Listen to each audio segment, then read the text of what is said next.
Hi welcome back to my channel Ranjitha Kannada vlogs. ಯಾರೆಲ್ಲ ಹೊಸದಾಗಿ channel ನೋಡ್ತಾ ಇದ್ದೀರಾ ಪ್ಲೀಸ್ ಸಬ್ಸ್ಕ್ರೈಬ್ ಮಾಡ್ಕೊಂಡು ನೋಡಿ. ಹಾಗೆ ನಿಮಗೆ ಈ ವಿಡಿಯೋ ಇಷ್ಟ ಆದರೆ ಒಂದು ಲೈಕ್ ಮಾಡಿ, ಹಾಗೆ ನಿಮ್ಮ ಫ್ರೆಂಡ್ಸ್ ಆ್ಯಂಡ್ ಫ್ಯಾಮಿಲಿಗೆ ಶೇರ್ ಮಾಡಿ. ಬನ್ನಿ ಹಾಗಾದರೆ ಇವತ್ತಿನ ವಿಡಿಯೋನ ಸ್ಟಾರ್ಟ್ ಮಾಡೋಣ. ಇವತ್ತು ಬಂದು ನಾನು ಅಮ್ಮ ಮನೆಗೆ ಹೋಗಿದ್ದೆ. ಅಲ್ಲಿ ಅಮ್ಮ ಹಬ್ಬಕ್ಕೆಲ್ಲ ಕ್ಲೀನಿಂಗ್ ಶುರು ಮಾಡಿದರು, ಹಾಗೆ ಹೆಲ್ಪ್ ಮಾಡೋಣ ಅಂತ ಹೋಗಿದ್ದೆ. ಇವಾಗ ಕಿಚನಲ್ಲಿರೋ ಟೈಲ್ಸ್ ಎಲ್ಲ ಕ್ಲೀನ್ ಮಾಡ್ತಾ ಇದ್ದಾರೆ. ದಿನ ಒಂದೊಂದು ಕೆಲಸನ ಮಾಡ್ಕೋತಾ ಇರೋದು. ಹಾಗೆ ಇವಾಗ ನೋಡ್ತಾ ಇದ್ದೀರಲ್ಲ, ಈ ಪಾತ್ರೆನೆಲ್ಲ ಫುಲ್ಲು ವಾಶ್ ಮಾಡಬೇಕು. ಅಮ್ಮ ಎಲ್ಲ ಪಾತ್ರೆನೂ ವಾಶ್ ಮಾಡ್ತಾರೆ, ಯಾವ ಪಾತ್ರೆನೂ ಬಿಡೋದಿಲ್ಲ. ನಾನು ಎಲ್ಲ ಫುಲ್ಲು ವಾಶ್ ಮಾಡಿನೇ ಸಾಯಂಕಾಲ ವಾಪಸ್ ಬಂದಿದ್ದು. ಹಾಗೆ ನಿಮಗೆ ಒಂದು ರೆಮಿಡಿನೂ ಕೂಡ ತೋರಿಸ್ತಾ ಇದ್ದೀನಿ. ಕೆಮ್ಮಿಗೆ, ಶೀತಗೆ, ಕಫ ಏನಾದರೂ ಆಗಿದ್ದರೆ ನೀವು ಇದನ್ನು ಮಕ್ಕಳಿಗೆ ಮಾಡಿ ಕೊಡ್ಬೋದು.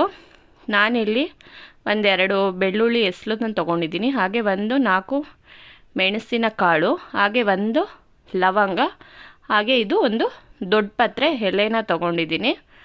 ಇದನ್ನು ಹಾಕಿ ಒಂದು ಕುಟಾಣಿಗಾದರೂ ಹಾಕ್ಕೊಂಡು ಕುಟ್ಕೊಳ್ಳಿ. ನಿಮ್ಮ ಹತ್ರ ಕುಟಾಣಿ ಇಲ್ಲ ಅಂದರೆ ಒಂದು ಲೋಟಕ್ಕಾದರೂ ಹಾಕ್ಕೊಂಡು ಕುಟ್ಕೋಬೋದು. ನೋಡಿ, ಈ ಥರ ಕುಟ್ಕೊಂಡಾದಮೇಲೆ ನಾನು ಇದನ್ನು ಒಂದು ಸ್ಪೂನ್ಗೆ ತೆಗೆದು ಇಟ್ಕೊಂಡಿದ್ದೀನಿ. ಇದಕ್ಕೆ ನಾವು ಹೀಗೆ ಡೈರೆಕ್ಟ್ ಮಕ್ಳಿಗೆ ಕೊಟ್ಟರೆ ಅವರು ತಿನ್ನೋದಿಲ್ಲ, ಸ್ವಲ್ಪ ಖಾರ ಖಾರ ಇರುತ್ತೆ. ಹಾಗೆ ಸ್ವಲ್ಪ ಜೇನುತುಪ್ಪನೂ ಕೂಡ ಆ್ಯಡ್ ಮಾಡಿ ಕೊಟ್ಟರೆ ಅವರು ಆರಾಮಾಗಿ ತಿಂತಾರೆ. ನೀವು ಇದನ್ನು ಬೆಳಗ್ಗೆ ಎದ್ದ ತಕ್ಷಣವೇ ಕೊಟ್ಟರೆ ಚೆನ್ನಾಗಿ ವರ್ಕ್ ಆಗುತ್ತೆ. ಅವನಿಗೆ ಸ್ವಲ್ಪ ಜಾಸ್ತಿ ಕೆಮ್ಮಾಗ್ಬಿಟ್ಟಿತ್ತು, ಅದಕ್ಕೆ ನಾನು ಕೊಡ್ತಾಯಿದ್ದೀನಿ. ತಿನ್ನೋದಕ್ಕೆ ಸ್ವಲ್ಪ ಕಷ್ಟನೇ, ಖಾರ ಖಾರ ಇರುತ್ತಲ್ವ, ಅದಕ್ಕೆ. ಆದರೂ ತಿಂತಾನೆ, ಅವನೇನು ಅಷ್ಟೊಂದೇನು ಗಲಾಟೆ ಮಾಡೋದಿಲ್ಲ, ತಿಂತಾ ಇದ್ದಾನೆ. ಜೇನುತುಪ್ಪ ಹಾಕಿರೋದ್ರಿಂದ ಸ್ವಲ್ಪ ತಿನ್ಕೊಂಬಿಡ್ತಾನೆ. ಆವಾಗ ಹೇಳ್ದಂಗೆ ನಾನು ಅಮ್ಮ ಮನೆಗೆ ಕ್ಲೀನಿಂಗ್ ಕೆಲಸಕ್ಕೆ ಹೋಗಿದ್ನಲ್ವ, ಬರೋಷ್ಟರಲ್ಲಿ ಸಾಯಂಕಾಲ ಆಗಿತ್ತು. ಬಂದಮೇಲೆ ನಾನೇನು ವ್ಲಾಗ್ನ ಕಂಟಿನ್ಯೂ ಮಾಡೋಕ್ಕಾಗಿಲ್ಲ. ಅಲ್ಲಿ ಕೂಡ ನಾನು ಕಂಟಿನ್ಯೂ ಮಾಡೋಕ್ಕಾಗಲಿಲ್ಲ, ಯಾಕಂದರೆ ಕೆಲಸ ಇದ್ದೇ ಇರುತ್ತಲ್ವ, ಹಾಗೆ ಕಂಟಿನ್ಯೂ ಮಾಡೋಕ್ಕಾಗಲಿಲ್ಲ. ಹಾಗೆ ಮನೆಗೆ ಬಂದಮೇಲೆ ಸ್ವಲ್ಪ ಹೊತ್ತು ರೆಸ್ಟ್ ಮಾಡಿ ಇವಾಗ ರಾತ್ರಿಗೆ ಅಡುಗೆ ಮಾಡೋಣ ಅಂತ ಬಂದಿದ್ದೀನಿ. ಇವತ್ತು ಸಂಡೇ ನಾನ್ ವೆಜ್ ಏನೂ ಇಲ್ಲ. ನಾವು ಇನ್ನೂ 1 ಮಂತ್ ಯಾವುದೇ ನಾನ್ ವೆಜ್ ಏನೂ ಇರೋದಿಲ್ಲ. ಶ್ರಾವಣದಲ್ಲೆಲ್ಲ ತಿನ್ನೋದಿಲ್ಲ. ನಮ್ಮ ಮನೇಲಿ ತಿನ್ನೋದಿಲ್ಲ, ನಮ್ಮಮ್ಮ ಮನೇಲೆಲ್ಲ ಮಾಡ್ತಾರೆ, ಬಟ್ ನಾವು ತಿನ್ನೋದಿಲ್ಲ ಅಲ್ವಾ. ಅದಕ್ಕೆ ನಾನು ಇವತ್ತು ಬಂದು ಕಡಲೆ ಬಟಾಣಿ ಸಾಂಬಾರನ್ನ ಮಾಡ್ತಾಯಿದ್ದೀನಿ. ನಮ್ಮಮ್ಮ ಮನೆಗೆ ಹೋಗೋ ಮುಂಚೆನೇ ಕಡಲೆ ಬಟಾಣಿ ಎಲ್ಲ ನಾನು ನೆನೆಸಿಟ್ಟು ಹೋಗಿದ್ದೆ, ಸಾಯಂಕಾಲ ಬಂದು ಮಾಡೋಣ ಅಂತ. ಇವಾಗ ನಾನು ಮಾಡ್ತಾಯಿದ್ದೀನಿ. ಹಾಗೆ ಒಂದು ರ್ಯಾಂಡಮಾಗಿ ಶೇರ್ ಮಾಡ್ತಾಯಿದ್ದೀನಿ.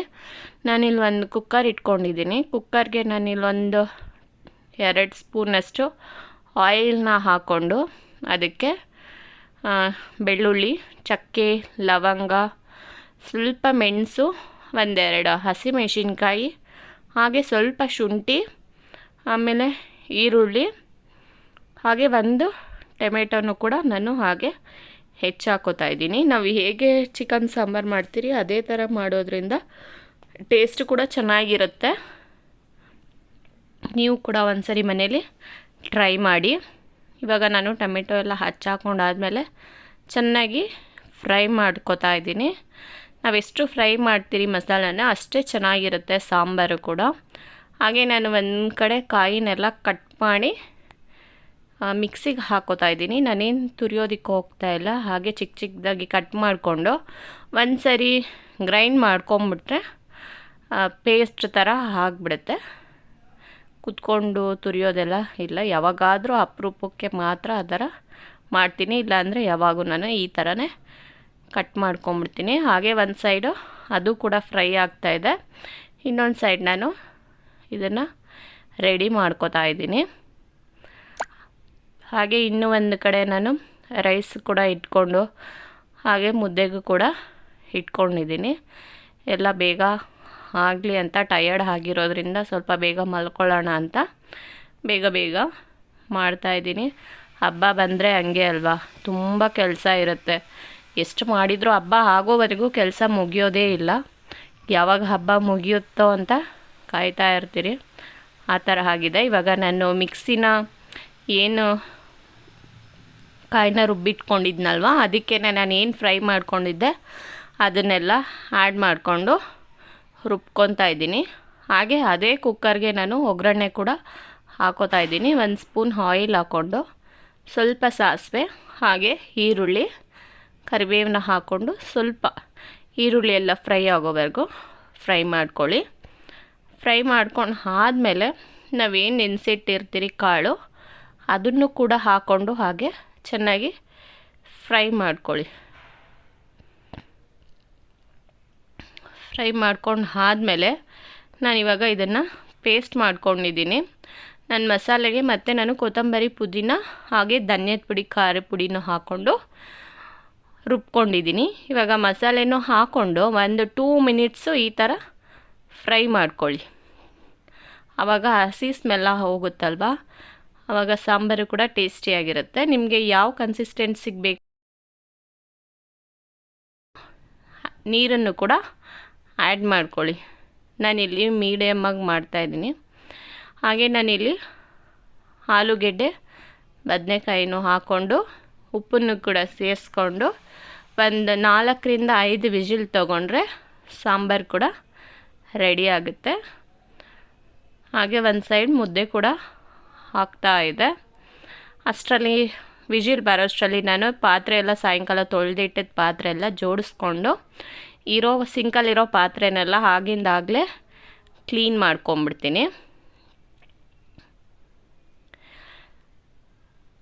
ಡೈಲಿ ಕೆಲಸನೇ ಇರುತ್ತೆ. ಹಬ್ಬದ ಕ್ಲೀನಿಂಗು, ಅಲ್ಲಿ ಅಮ್ಮ ಮನೆಗೆ ಹೋಗಬೇಕು, ನಮ್ಮ ಮನೇಲಿ ಕ್ಲೀನಿಂಗು, ಎರಡೂ ಕಡೆ ಮಾಡೋದ್ರಿಂದ ಸ್ವಲ್ಪ ಟೈಮ್ ಸಾಕೋಗೋದಿಲ್ಲ.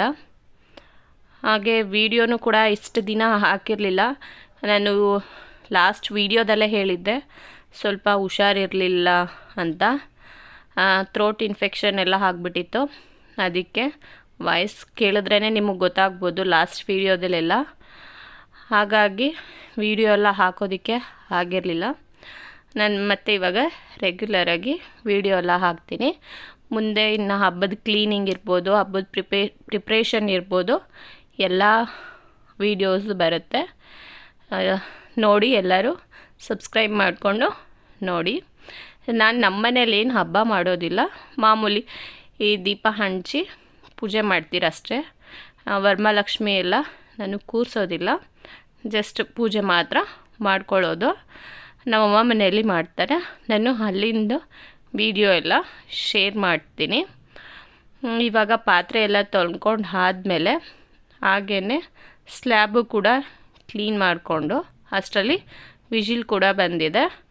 ಮುದ್ದೆನೂ ಮಾಡ್ಕೊಂಡಾದಮೇಲೆ ಎಲ್ಲ ಸೇರಿ ಊಟ ಮಾಡಿದ್ರಿ. ನಾನು ಮತ್ತೆ ವಿಡಿಯೋನ ಕಂಟಿನ್ಯೂ ಮಾಡೋಕ್ಕಾಗಿಲ್ಲ. ಇಲ್ಲಿಗೆ ನಾನು ಈ ವಿಡಿಯೋನ ಎಂಡ್ ಮಾಡ್ತಾಯಿದ್ದೀನಿ.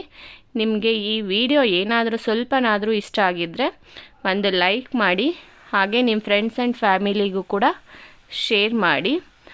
ಯಾರೆಲ್ಲ ಸಬ್ಸ್ಕ್ರೈಬ್ ಮಾಡದೆ ನೋಡ್ತಾ ಇದ್ದೀರಾ, ಪ್ಲೀಸ್ ಸಬ್ಸ್ಕ್ರೈಬ್ ಮಾಡ್ಕೊಂಡು ನೋಡಿ. ಹಾಗೆ ನಾನು ಮತ್ತೆ ಮುಂದಿನ ವಿಡಿಯೋದಲ್ಲಿ ಸಿಗ್ತೀನಿ. ಅಲ್ಲಿವರೆಗೂ ಎಲ್ಲರಿಗೂ ನಮಸ್ಕಾರ.